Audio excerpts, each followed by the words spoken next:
Hej, përshëndetje, mirë se erdhët në Mysteryland. Emri më Shteri dhe këtu ne tregojmë histori true crime, paranormale dhe gjëra të tjera të ngjashme. Qofse këto lloj histori ju interesojnë, mund të bëni subscribe në kanalin tim për më shumë histori të ngjashme. Dhe sigurisht qofse doni të mbështesni kanalin, mos harroni të vini një like dhe të lini një koment me përshtypjet e juaja mbi videot që unë sjell.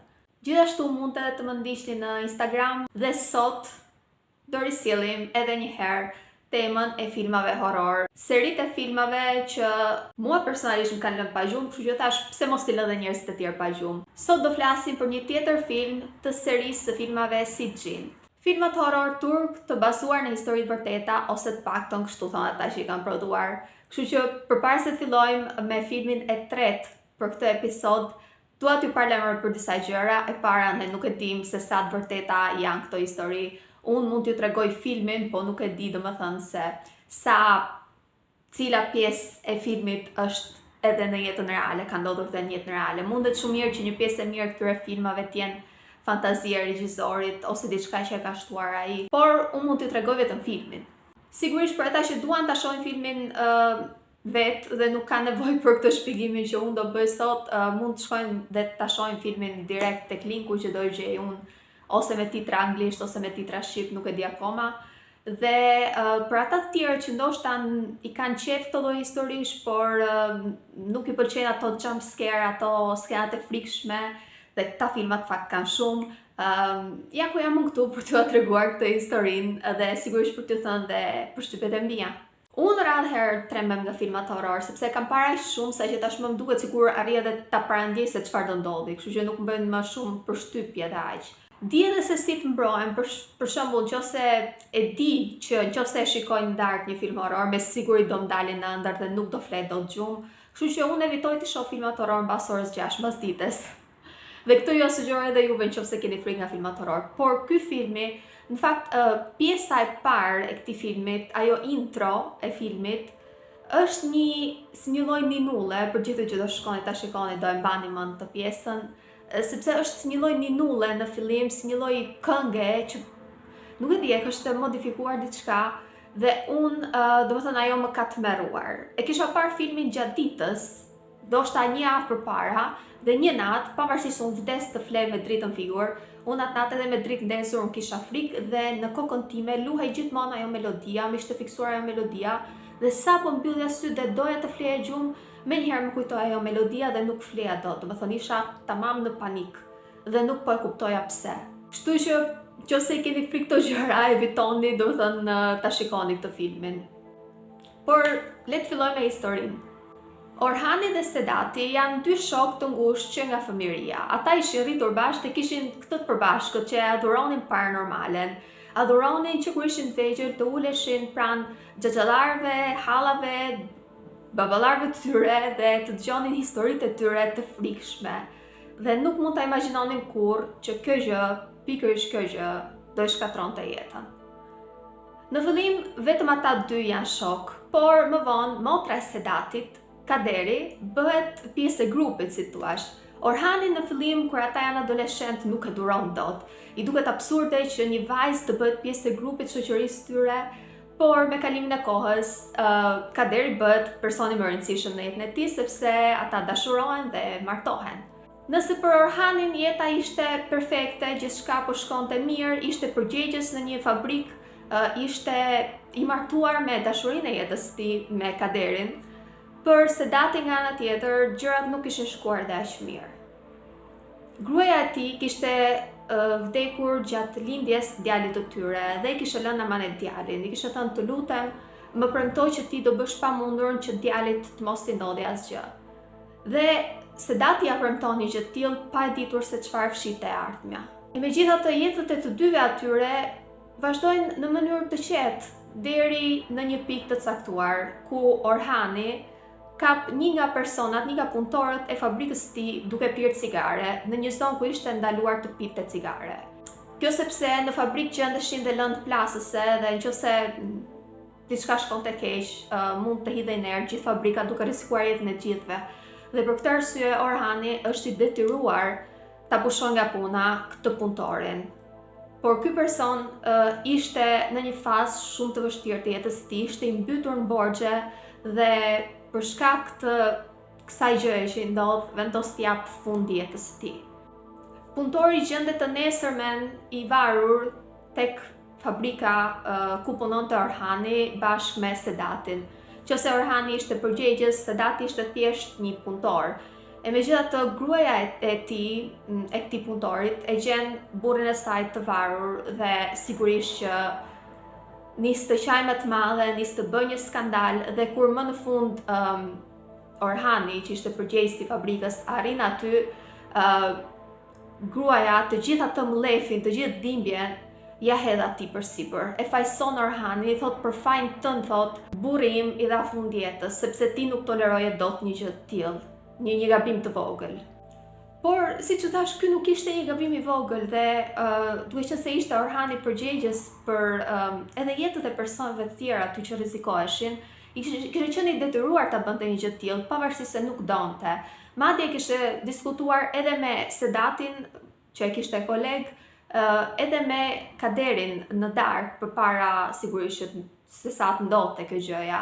Dhe madje në darkë kur ai ishte kthyer në shtëpi dhe Kaderi kishte parë që ai ishte kaq i mërzitur për atë çfarë po ndodhte, i kërkon që të dalin shëtitje bashkë mbas darkës dhe gjatë kësaj shëtitjes i tregon që të nesërmen kishte ndërmend të shkonte në qytet, sepse ta jetonin në një zonë periferie të thellë.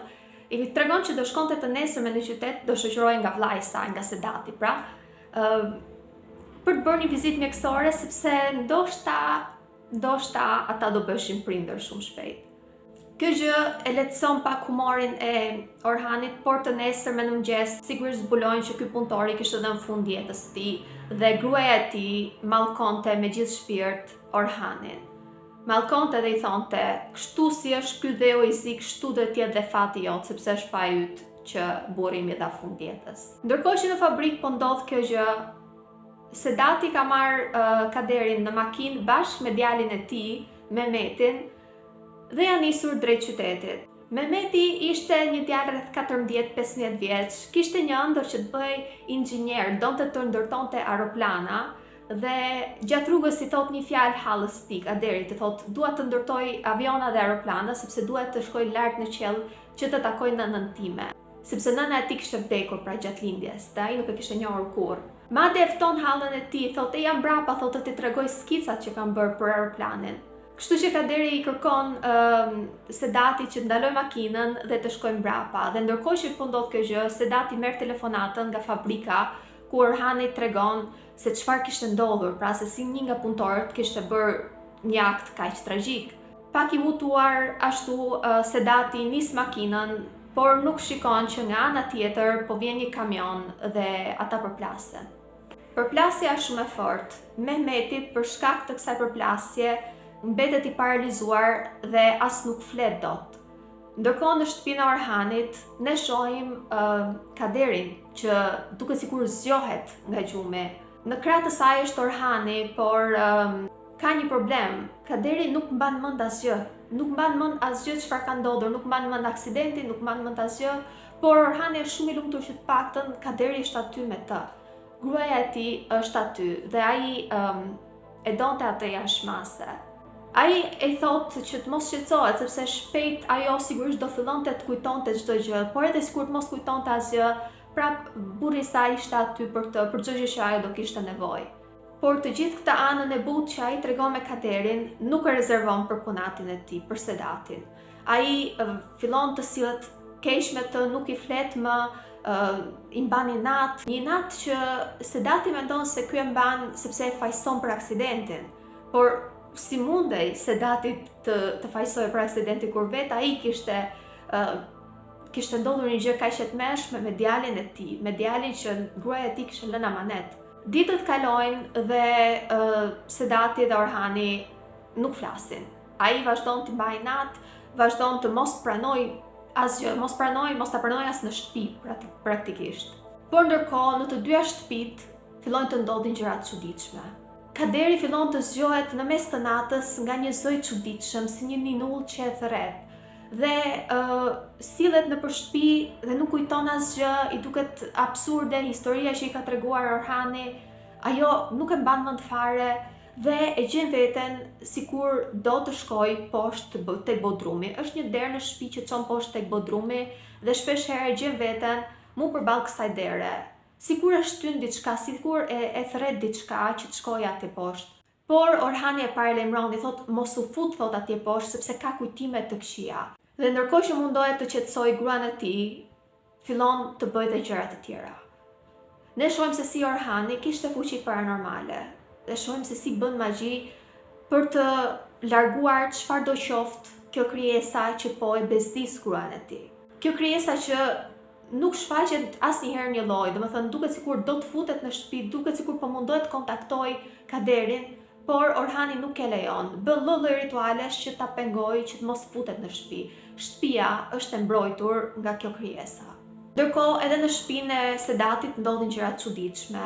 Fillon të dëgjoj zhurma të çuditshme, fillon një natë për shembull kur vendos djalin në gjumë, dëgjon nga kuzhina zhurma të çuditshme, shkon dhe shikon se si soba e drujve është komplet e coptuar. Ai nuk e din nëse mbani mend ato tubat e metalit që kemi pas dikur. Këto tuba janë të coptuar dhe me hirin e tyre janë disa simbole të çuditshme në tokë. Përveç kësaj fillon të ketë makthe, sikur nëna e tij ulet tek karrika me rrota e djalit të tij dhe është përfituar, i flet në mënyrë të çuditshme. Domethënë gjëra shumë të frikshme fillon të shohë. E megjithatë në fillim nuk i e rëndësi. Mendoj që gjithçka po ndodh për shkak të ngarkesës emocionale dhe gjithë dhimbjes që kishin kaluar për shkak të aksidentit. Por gjërat çuditshme nuk ndodhin vetëm tek dy shtëpitë e Sedatit dhe Orhanit, fillojnë të ndodhin edhe tek shtëpia e prindërve të Orhanit. Në fakt ne kuptojmë që Orhani nuk ka marrëdhënie të mirë me prindët e tij. Kjo sepse gjatë një krize nervore që kaderi ka dhe fillon t'i hedhë për tokë të gjitha gjërat tek shtëpia sepse nuk mban mend asgjë, gjen një foto të dasmës së saj, që sigurisht nuk mbante mend ta kishte shkrepur këtë foto, dhe në foto janë prindit e Orhanit dhe Orhani shpjegon që nëna e tij nuk e kishte pranuar kurrë martesën e tyre dhe për këtë arsye ata nuk flisin, nuk hynin e dilnin, nuk kishin lidhje më fare me prindrit e tij. Dhe kaderi bën një pyetje, i thot, po mirë, thot, po një foto të prindërve të mi nuk kemi, thot. Duket që ajo është shumë e frustruar me faktin që nuk mban mend asgjë. Por tek shtëpia e prindërve të Orhanit, ne shohim edhe që nëna e tij ka probleme shumë të rënda. Duket sikur i vetmi që është i kthjellët është babai i Orhanit, i cili kujdeset për shtëpinë, kujdeset për gruan e tij, gatuan i bën gjitha, dhe shpesh herë duhet ta ndali gruan e tij, pra nënën e Orhanit, sepse ikën nga shtëpia. Domethënë duket sikur ka probleme mendore, nuk është e kthjellët. Por rikthehemi te Sedati dhe çfarë po ndodh në shtëpinë e tij. Të gjitha këto makthet vazhdojnë, por ai prapë refuzon që të kuptojë ose të mendojë që është diçka paranormale, deri në momentin kur ndodh diçka e çuditshme. Një natë tjetër, ndërkohë që po bënte skica me djalin e tij, po mundoi sepse siç u thash Mehmeti tashmë nuk lëvizte dot asnjë muskull, dëgjon një trokitur në derë. Ngrihet, shkon tek dera dhe nuk ka asnjëri. Shkon të flasi me nënën e tij që është tek dhoma tjetër dhe i thot e dëgjove trokiturën dhe nëna e tij thot jo, thot nuk dëgjova asgjë. Në këtë moment shikon nga dhoma ku ishte Mehmeti dhe Mehmeti është në këmbë duke vizatuar diçka tek muri i shtëpisë. Dhe në këtë moment ai bie për tokë. Tek muri ka vizatuar atë që duket si një figura një gruaje të frikshme. Por prap babai i tij vazhdon të thotë që nuk është diçka paranormale. Derisa një natë, ndërkohë që është jashtë në obor, shikon nënën e tij nga mbrapa që i afrohet dhe i thotë duhet ta çojmë djalin tek një hoxh me emrin Veysel sepse kam dëgjuar që është shumë i aftë dhe ai mund të na ndihmojë. Ai mërzitet me nënën e tij, thotë që djali nuk ka nevojë për asnjë hoxh, asnjë gjë sepse djali ka një problem shëndetësor. Madje duhet që djali thotë ka nevojë vetëm për përkujdesjen tënde, i thotë, nuk ka nevojë për hoxh. Kështu që nuk duhet e kishte lër vetëm, thotë sonte. Ai futet në shtëpi dhe shikon që nëna e tij është brenda në dhomë me djalin. Kështu që me kë kishte folur ai deri para 2 sekondash jashtë. Nëna e tij nuk ishte lëvizur fare nga vendi, ja thotë këtë gjë. Dhe një ditë tjetër, prapë në punë, një koleg i tij i afrohet dhe i thotë, shiko thotë, nëse do, unë mund të t'jap adresën se ku ndodhet hoxha Veysel. Sepse gruaja ime thotë ka shkuar tek ai dhe e ka ndihmuar. Pra, i njëjti emër ja përmendi ajo që u duk si nëna e tij, por që në fakt nuk ishte nëna e tij, sepse siç e pam, nëna e tij kishte qenë brenda gjatë gjithë kohës. I njëjti emër i përmendet edhe nga ky kolegu i tij. Dhe këtu ai fillon të dyshojë që ndoshta ka diçka paranormale. Atë ditë kur kthehet në shtëpi, nëna e tij i thot: "Ka kaluar gruaja e kolegut tënd, thot, këtu dhe na la adresën për shtëpinë e Hoxhës Veysel, thot." Pra, një herë e tretë që përmendet emri i këtij Hoxhës, kështu që ky më në fund vendos të marrë djalin dhe të shkojnë tek shtëpia e Hoxhës. Kur arrin atje, një vajzë e vogël i hap derën dhe i përshëndet Mehmetin. Dhe ai e pyet: "Nga njeh ti djalin tim?" Dhe vajza e vogël i përgjigjet: "Nuk e njeh, thot, më tha gjyshi që ju do vinit këtu sot." Dhe në këtë moment Hoxha Veysel, pra personi që ishte përmendur emri deri tani, më në fund shfaqet dhe duket se është i njëjti aktor që ka luajtur edhe Hoxhën tek filmi i dytë në fakt. Dhe i thret brenda. Dhe i thot: "Unë, thot, i kam parë në vizion, thot, e pash si një lloj vizioni që ju erdhët këtu, thot. Pra unë e ndjej që ju do vinit këtu." Dhe fillon dhe i shpjegon për botën e padukshme të këtyre krijesave të zjarrit, siç u thash, të gjitha këto filmat fokusohen gjithmonë tek këto temat, te magjia e zezë, te krijesat e zjarrit. Dhe ky Hoxha i thot: "Ju, thot, jeni nën influencën e tyre, thot. Nuk e di, thot, mirë se çfarë duan nga ju, thot, por kanë influencuar djalin tënd, thot, më shumë se sa aty, sepse djali jot është më vulnerabël, është më i vogël, më i pafajshëm. Prandaj Mehmeti ishte smurur, jo nga aksidenti. Mehmeti ishte smurur për shkak të këtyre krijesave që e kishin sulmuar, sepse donin të merrnin vëmendjen e Sedatit. Ata kërkonin diçka nga Sedati, donin që Sedati të bënte diçka." Hoxha i përmend një detaj tjetër, i thot: "Është një shtëpi, thot, ku ti shkon shumë shpesh, por nuk futesh dot brenda. Është shtëpia e Orhanit, pra, ku ai shkonte shpesh dhe nuk lejonte njëri të futej brenda. Pikërisht aty, thot, duhet bësh diçka, thot. Por akoma, thot, nuk e di se çfarë është kjo gjë që duhet bësh, thot. Duhet vish nesërmen, sepse duhet konsultohem me një person tjetër." Kështu që atë natë ata kthehen në shtëpi dhe shkojnë të nesërmen, ku prezent është një grua. Dhe pikërisht është kjo grua që nis ritualin për të zbuluar se çfarë duan këto krijesa nga Sedati dhe djali i tij. Ndërkohë tek shtëpia e Orhanit, Kaderi vazhdon të jetë konfuze, vazhdon të mos kujtohet asgjë, por nëse në fillim kishte një lloj distance me Orhanin, ka filluar tashmë të afrohet me të. Pavarësisht se nuk e mban mend që ky njeri që thotë se është burri vet, nuk mban mend të ketë pasur asnjë lloj afrimiteti me të, fillon të afrohet me të, fillon ndoshta edhe të ketë prapë ndjenja për të. Dhe Orhani pikërisht të gjëndonte. Orhani e trajtonte Kaderin si të ishte një fëmijë i vogël që ka nevojë për përkujdesje. E lante, shplante, bënte me të gjitha gjërat që bën një çift. Pra ata rikthehen të jenë një çift real, normal, sikur s'ka ndodhur asgjë, pavarësisht se ai nuk mban mend asgjë çfarë ka ndodhur. Por duket sikur dashurohet për së dyti me Orhanin.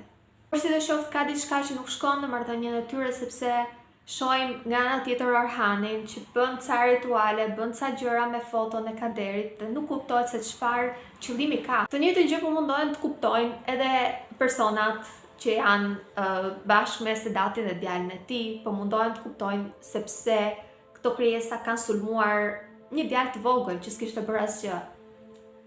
Dhe mbi gjitha çfarë kërkonin nga Sedati. Dhe më në fund kuptohet se çfarë kërkonin ata. Ata kërkonin që atë natë Sedati të rinte tek dhoma e djalit derisa të merrte një sinjal. Nuk i tregohet se çfarë sinjali do ishte, por do ishte një sinjal i qartë që duhet të nisej. Më pas duhet të shkonte tek shtëpia e Orhanit dhe duhet të gjente një nuskë që ai ja tregon pak a shumë se si duket kjo nuska dhe duhet ta diqte këtë nuskën. Vetëm në këtë mënyrë djali i tij do shpëtonte. Dhe Sedati pavarësisht se ka shumë frikë dhe ata e paralajmërojnë, i thonë do shohësh gjëra të tmeshme, thotë, kështu që bëu gati, por kjo është e vetma mënyrë. Kështu që ata rikthehen në shtëpi, bie nata, djali bie në gjumë dhe Sedati vazhdon të presi sinjalin. Por gjëra të çuditshme po ndodhin akoma tek shtëpia e prindërve të Orhanit. Disa ditë më përpara, Orhani kishte shkuar tek shtëpia e prindërve të tij dhe kishte vendosur një diçka pas pasqyrës. Kjo diçka mbrapa pasqyrës, në fakt kishte qenë për t'i mbrojtur print e tij nga dikush, ndoshta nga ajo krijesa që po mundoj të futej në shtëpinë e tij dhe të kontaktonte Kaderin. E megjithatë, nëna e tij tashmë pothuajse të çmendur fare, ngrihet natën dhe shkon e merr këtë gjë, këtë nuskën dhe e copton dhe e hedh në banjo. Dhe tashmë shtëpia e tyre është komplet e pambrojtur dhe këto krijesa mund bëjnë çfarë të duan. Dhe këto krijesa bëjnë gjë më të keqe. Pushtojnë nënën e tij, e cila merr një gur gjigant dhe ja hedh babait të tij përsipër duke e vrarë. Më pas merr në telefon Orhanin duke thënë eja sepse ata kanë vrarë babain tënd, por në fakt ishte bërë nëna e tij, sigurisht në influencën e tyre. Dhe Orhani niset menjëherë drejt shtëpisë së prindërve të tij duke lënë Kaderin vetëm. Dhe gjitha kjo ishte bërë me idenë për të hutuar Orhanin që Sedati të shkonte në shtëpi për gjetur nuskën e famshme. Dhe ndërkohë që Sedati po priste, në fakt, fillon të shohë një ëndër. Fillon të shohë një ëndër çuditshme, shef për gjithë ata që kanë jetuar në fshat dhe kanë pasur puse nëpër shtëpiat e tyre, kanë qenë dikur këto kovat që përdoreshin për të marrë ujë nga pusi dhe ishin metalike. Dhe kishin atë si vegjë, kështu që duhet ta mbaje. Pikërisht këtë kova jeshe në ëndër dhe shef djalin e tij që atë vegjën e ngre dhe bie, e ngre dhe bie. Dhe kjo gjë bën atë tingullin karakteristik të metalit. I hap syt dhe shikon djalin e tij, sepse është tek dhoma e djalit, dhe shikon djalin e tij që lëviz dorën, sikur të ishte duke tërhequr atë të kovës, dhe dëgohet ai tingulli metalik, pavarësisht se djali i tij pavarësisht aty nuk ka asnjë kovë, si thua. Dhe mbi gjitha djali i tij teknikisht ishte i paralizuar dhe nuk mund bënte asgjë. Dhe e kupton që ky është sinjali dhe duhet niset. Niset dhe duke shkuar për tek shtëpia e Orhanit, shef kovën metalike në obor dhe që po lëviz vet. Një tjetër sinjal që duhet vazhdonte. Dhe sikur mos mjaftonte kjo, kur po i afrohet shtëpisë, shikon një tjetër vizion, shikon dy plaka që po i bëjnë atë tingullin, po e lëvizin këtë kovës dhe fillojnë ta bëjnë shpejt. Një lloj mënyrë për t'i thënë që duhet nxitosh. Ndërkohë që Orhani kishte ikur tek prindërit e tij, ai shikon që babai i tij ka vdekur, kërkon për nuskën, nuk e gjen dhe kupton që nuskën e kanë marrë ata dhe tashmë kanë sulmuar dhe gjendet nënën e tij pa jetë. Ndërkohë Sedati futet në shtëpinë e Orhanit, shkelmon derën, futet brenda, Kaderi është aty, por Sedati nuk e sheh. Duhet sikur Kaderi është e padukshme në sytë e Sedatit. Ai kërkon Orhanin vërtet me të madhe, ulëret, nuk di çfarë të bëj, nuk di ku të shkoj, e megjithatë ka një instinkt që e çon drejt derës, që çon drejt bodrumit. Ndërkohë Kaderi e sheh, nuk e njeh, nuk e mban të mend, nuk kupton se çfarë po ndodh dhe thjesht e ndjek me sy. Sedati e hap derën e bodrumit dhe ndjen një erë të fortë, të tmerrshme që vjen nga bodrumi. Ai sa mezi e duron, fillon të kollitet, por ndërkohë Kaderit nuk i ndodh asgjë, nuk ndjen asgjë të çuditshme. E ndjek Sedatin që vazhdon poshtë, futet poshtë në bodrum, edhe ajo ulet poshtë në bodrum, dhe Sedati shkon dhe shikon këtë dhomën e frikshme të ritualeve që Orhani kishte përdorur për gjitha ritualet e tij. Një zot e di se me çfarë krijesash kishte punuar. Shef atë që duket si një grumbull i madh, që nuk e kupton se çfarë është, duket si një trup njeriu, e hap të parën, batanien e parë dhe gjen atë nuskën që i kishin kërkuar që të diqte. Dhe çuditërisht aty është dhe një, si thua, një enë me kështu me thëngjiz zjarri. Mirëpo kurioziteti nuk e lejon që të vazhdojë dhe thjesht të djeg nuskën. Vendos të hapi dhe batanien tjetër dhe ajo që shikon është e tmerrshme. Është kufoma e Kaderit. Kufoma e Kaderit e dekompozuar që është aty. Orhani ka marrë kufomën e Kaderit. Në këtë moment fillojnë të fiken dhe ndizën dritat, duke sikur ka një prezencë paranormale dhe ai kujtohet për atë çfarë kishte shkuar aty për nuskën dhe menjëherë e hedh dhe e djeg. Dhe në këtë moment kur kthen kokën mbrapa shikon Kaderin që nuk duket si Kaderi. Pra, ajo vajza që kishte qenë në pamjen e Kaderit deri më tani, shpërfiturohet komplet dhe del në pamjen e saj të vërtet, dhe një tjetër krijesë e ngjashme me të e merr dhe e tërheq nga mbrapa, duke e larguar që aty. Dhe në këtë moment vjen Orhani dhe e kupton se çfarë ka ndodhur gjithçka. dhe i dëshpëruari tregon të vërtetën Sedatit. Dhe këtu e kuptojmë dhe ne se çfarë ka ndodhur, në fakt se nuk e di, të jemi sinqert, unë deri në këtë moment nuk po e kuptoja mirë se çfarë po ndodhte. Me sa duket, Kaderi kishte vdekur në aksident. Mirë, po Orhani nuk e kishte pranuar dot një gjë të tillë. I dëshpëruar, ai kishte marrë trupin e saj nga varri, e kishte çuar në shtëpi dhe kishte bërë një pakt me djallin për ta pasur Kaderin prap në jetë. Por sigurisht që djalli nuk mundet të t'japi gjëra të tilla, sepse është e pamundur që të rikthejë një person në jetë. Kështu që i jep një gjë të ngjashme. Në bashkëpunim me këtë gjën, me këtë krijesën e frikshme, Orhani bën një gjë që është komplet e ndaluar, edhe në aspektin moral, po sidomos në fe, që është kontakti me krijesat e zjarrit për të cilat ju kam folur më përpara, apo jo.